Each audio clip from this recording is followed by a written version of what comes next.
భార్యాభర్తల బంధం పార్ట్ 12. ఇద్దరూ వచ్చి కారులో కూర్చున్నారు. మానస చాలా మౌనంగా ఉంది. తనకు బాధగా ఉంది. నిజంగానే అర్జున్ నన్ను గుర్తుపట్టలేదా? తను నన్ను పూర్తిగా మర్చిపోయాడా అనుకొని బాధపడుతోంది.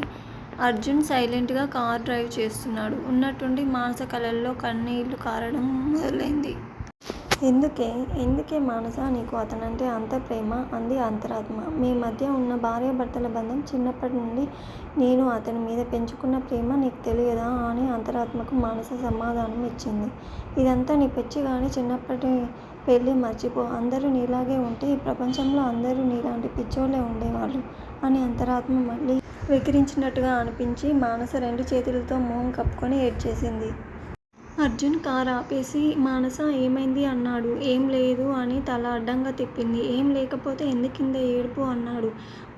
ఏం లేదు పదండి వెళ్దాం అంది కళ్ళు తుడుచుకొని. లేదు ఏమైందో చెప్పు, ఆ తర్వాతే వెళ్దాం అన్నాడు. నిజంగా ఏమీ కాలేదు అంటూనే మళ్ళీ మొహం దాచుకొని ఏడవడం మొదలుపెట్టింది. అతను కంగారుగా ఏమైంది మానస అన్నాడు. మానస మాట్లాడలేదు. తనకు కలిగిన దుఃఖం తనని మాట్లాడనివ్వడం లేదు. మానస ఏడుస్తూనే ఉంది. మానస ప్లీజ్ కంట్రోల్, ఏమైంది అసలు అన్నాడు. మానస ఏడుపు మాత్రమే అతనికి సమాధానంగా వచ్చింది. అతను కార్ని స్టార్ట్ చేశాడు. ఇంటివైపుకు పోనివ్వలేదు. చాలా నిదానంగా డ్రైవ్ చేస్తూ విధాన్ సౌధ దగ్గరకు వచ్చాడు. మానస అప్పటికి ఏడవడం ఆపింది. ఎక్కడున్నాం అంది. తెలీదు. నీ ఏడుపు ఆగేంత వరకు వెళ్ళాలి అనుకున్నాను. ఇప్పటికీ ఆగినట్టుంది నీ ఏడుపు అన్నాడు. మానస ఏం మాట్లాడలేదు. కొన్ని విషయాలు ఎవరితోనూ చెప్పుకోలేం మానస. ఎలాంటి పరిస్థితుల్లో నేను చాలా ఎదుర్కొన్నాను. నా జీవితం పుట్టినప్పటి నుండి పూలపాన్పు కాలేదు. చాలా ముళ్ళబాటలు దాటి పూలపాన్పు మీద అడుగుపెట్టాను. అది ఆనందంగా హాయిగా ఉంది. నేను పడిన బాధంతా తీరింది అనుకునేలోపే ముళ్ళదారి మొదలైంది. మళ్ళీ ముళ్ళదారి అని తెలిసినా నడవడం ఆపలేని స్థితిలో నేను ఉన్నాను. ఇప్పుడు నువ్వు కూడా అంతే. ఏదో బయటకు చెప్పుకోలేని సమస్యతో బాధపడుతున్నావు. నాతో చెప్పకు. కానీ ఏడవడం దానికి పరిష్కారం కాదు. నువ్వు ఇలా ఏడుస్తుంటే అసలు బాలేదు తెలుసా అన్నాడు. తట్టుకోలేని బాధ కలిగినప్పుడు కన్నీళ్లు కలిగించే ఊరట ఏ మనిషి కలిగించలేడు అర్జున్ గారు. నాకు ఎవరికీ చెప్పుకోలేని సమస్య రాలేదు. చెప్పుకోగలను. కానీ ఇప్పుడు కాదు. సమయం వచ్చినప్పుడు ఖచ్చితంగా చెప్తాను అంది. సరే అన్నాడు అర్జున్. ఇక పదండి వెళ్దాం అంది. అతను ఏదో చెప్పాలనుకొని ఆగిపోయి కారు స్టార్ట్ చేశాడు. ఇంటికి చేరుకునేసరికి అర్ధరాత్రి 12 అయింది. అప్పటికి పల్లి హాల్లోనే కూర్చున్నాడు.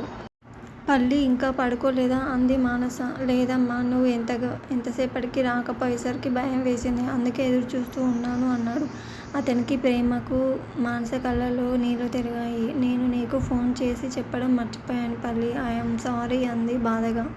నువ్వు ఫోన్ చేయనందుకు నాకేం బాధగా లేదమ్మా. ఇప్పుడు క్షేమంగా ఇంటికి వచ్చావు. అందుకు ఆనందంగా ఉంది అన్నాడు. అర్జున్ వాళ్ళిద్దరినీ గమనిస్తున్నాడు. సరే పల్లి, ఇక వెళ్ళి పడుకో అంది మానస. అలాగేనమ్మా అన్నాడు పల్లి. పల్లి, నాకు కప్పు కాఫీ కావాలి అన్నాడు అర్జున్. మానస అతని వైపు విచిత్రంగా చూసింది. అలాగే సార్ అన్నాడు పల్లి. పల్లి, నువ్వు వెళ్ళి పడుకో, నేను కాఫీ ఇస్తాను అంది మానస. పల్లి అర్జున్ వైపు చూశాడు. సరే వెళ్ళి పడుకో, ఎవరు ఇస్తే ఏంటి, నాకు కావాల్సింది కాఫీ అంతే అన్నాడు. మానస నవ్వుకుంటూ కిచెన్లోకి వెళ్ళిపోయింది. పల్లి కూడా అక్కడి నుండి వెళ్ళిపోయాడు. మానస కాఫీ కప్పుతో వచ్చేసరికి అతను హాల్లో లేడు. మానస కాఫీ తీసుకొని అతని రూంలోకి వెళ్ళింది. అతను వాష్రూంలో ఉన్నట్టు నీళ్ల శబ్దం వినిపించడంతో మానస కాఫీ కప్పు అక్కడ పెట్టేసి తన రూంలోకి వచ్చేసింది. కొద్దిసేపటికి అతను వచ్చి మానస రూమ్ డోర్ కొట్టాడు. ఓపెన్ చేసి అతన్ని చూసి ఆశ్చర్యపోయింది మానస. ఏంటి అర్జున్ గారు అంది. నువ్వు ఏమీ తినలేదు కదా అన్నాడు. పర్లేదు, నాకేం ఆకలిగా లేదు అంది. సరే అనేసి అతను వెళ్ళిపోయాడు. మానస ఏమీ ఆలోచించకుండా పడుకునేసింది. అర్జున్ మాత్రం పడుకోలేదు. అతని మనసు నిండా ఆలోచనలు. అసలు మానస ఎక్కడికి వెళ్ళింది ఈరోజు? తనకు ఈ ఫోటో ఎక్కడ దొరికింది? ఏది అడిగినా రేపు తెలుస్తుంది అంటుంది. అసలు రేపు ఏం తెలుస్తుంది అని అతని మనసంతా గజిబిజి ఆలోచనలే. ఎప్పుడు తెల్లారుతుందో అని ఎదురు చూస్తూ కూర్చున్నాడు. అతని ఎదురుచూపు ఫలించి తెల్లారింది. కానీ అతను మాత్రం అప్పుడే నిద్రలోకి జారుకున్నాడు. తిరిగి అతనికి మెలకువ వచ్చి హాల్లోకి వచ్చేటప్పటికి ఇంట్లో ఎవరో కొత్తవాళ్ళు నలుగురు కూర్చొని ఉన్నాడు. పల్లి అన్నాడు. సార్ అనుకుంటూ పల్లి పరుగున వచ్చాడు. ఎవరు వీళ్ళంతా అన్నాడు. తెలీదు సార్, సుగుణమ్మ కోసం వచ్చారు అన్నాడు పల్లి. సుగుణ కోసమా? అంటే రాత్రి మానస రేపు తెలుస్తుంది అంది. ఇదేనా? వీళ్ళు సుగుణ తరపున బంధువులా? అతను ఆలోచనలో ఉండగానే సుగుణ అక్కడికి వచ్చింది. అర్జున్ వచ్చావా? వీళ్ళంతా పెళ్లి పనులు చేయడానికి వచ్చారు. ఒక్కొక్కరికి ఒక్కో పని అప్పజెప్తే మనకు కష్టం ఉండదు అంది. అంతవరకు అతనిలో ఉన్న ఏదో ఆశ టక్కున నిరాశగా మారినట్టు అయిపోయాడతను. అతని మొహంలో బాధ స్పష్టంగా కనబడుతోంది. సుగుణ వీళ్ళంతా అవసరమా? ఇంత హడావిడి ఎందుకు? అన్నాడు. ఎందుకేంటి అర్జున్? జీవితంలో మళ్ళీ మళ్ళీ ఇలా పెళ్లి చేసుకోగలమా? అంది సుగుణ. అతను తన కోపాన్ని కంట్రోల్ చేసుకొని రూంలోకి వెళ్ళిపోయాడు. 10 నిమిషాల్లో రెడీ అయి ఆఫీస్కి కూడా వెళ్ళిపోయాడు. సుగుణ వచ్చి వాళ్ళతో మాట్లాడి పెళ్లికి గ్రాండ్గా ఏర్పాట్లు చేసింది. మానస ఇంట్లో లేదు. ఉదయాన్నే ఎక్కడికో వెళ్ళింది. సాయంత్రం ఇంటికి వచ్చింది. పల్లి ఒక కాఫీ ఇవ్వు అంటూ రూంలోకి వెళ్ళి అలాగే నిద్రపోయింది. మెలకువ వచ్చినప్పుడు టైం చూస్తే 10 దాటింది. లేచి హాల్లోకి వచ్చింది. పల్లి హాల్లోనే ఉన్నాడు.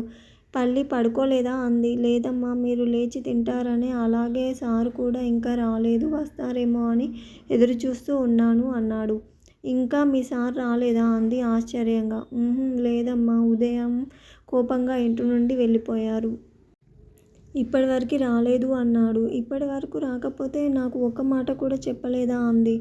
సాయంత్రం మీరు రాగానే చెప్పాలి అనుకున్నాను, కానీ మీరు పడుకొనేశారు అన్నాడు.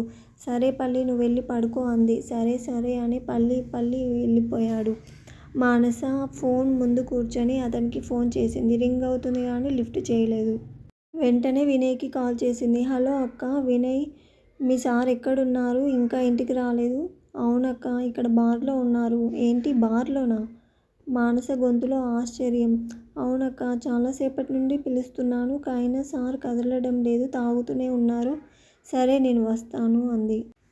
అక్క, ఈ టైంలో ఇక్కడికా? వద్దు, ఇంకా కొద్దిసేపట్లో బార్ క్లోజ్ చేస్తారు, అప్పుడు సారే వచ్చేస్తారు. సరే అని ఫోన్ పెట్టేసింది. పల్లి అని పిలిచింది. కిచెన్ పక్కన ఉన్న రూమ్ దగ్గరికి వెళ్ళి ఏంటమ్మా అని పల్లి వెంటనే డోర్ ఓపెన్ చేశాడు. పల్లి, ఈరోజు ఇంట్లో ఏం జరిగిందో నాకు చెప్పు అంది.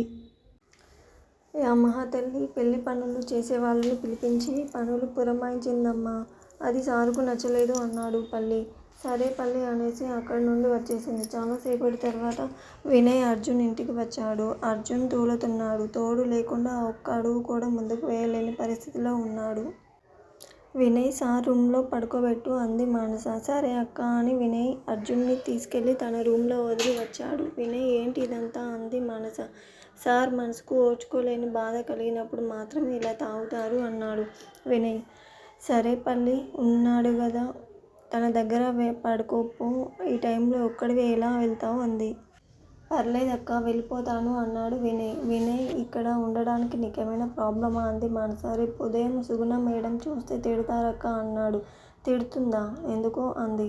ఆ మేడంకు మేము ఇంట్లో ఉండడం ఇష్టం లేదు అన్నాడు. అదంతా నేను చూసుకుంటాను, నువ్వు వెళ్ళి పడుకో అంది. సరే అని పల్లి రూమ్ వైపు వెళ్ళిపోయాడు వినయ్. మానస నిదానంగా అర్జున్ రూంలోకి వెళ్ళింది. అర్జున్ మత్తులో ఏదేదో మాట్లాడుతున్నాడు. తన మాటలు ఒక్కటి అర్థం కావడం లేదు. అర్జున్ అంది తను లేస్తాడేమో అని. కానీ అర్జున్ లేవలేదు. కాసేపు అక్కడే ఉండి అతను పూర్తిగా నిద్రపోయాడు అనుకున్న తర్వాత తన రూంలోకి వచ్చింది.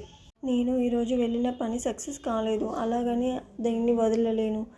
ఏం చేయాలి? పెళ్ళికి ఇంకో 4 రోజులు టైం ఉంది. అయినా అర్జున్ తరపు ఎవరూ రారా?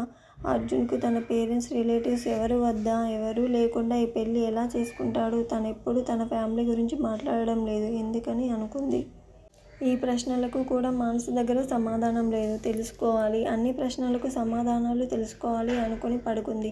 మరునాడు అతని కంటే ముందే లేచి అతని కోసం హాల్లో ఎదురు చూస్తుంది.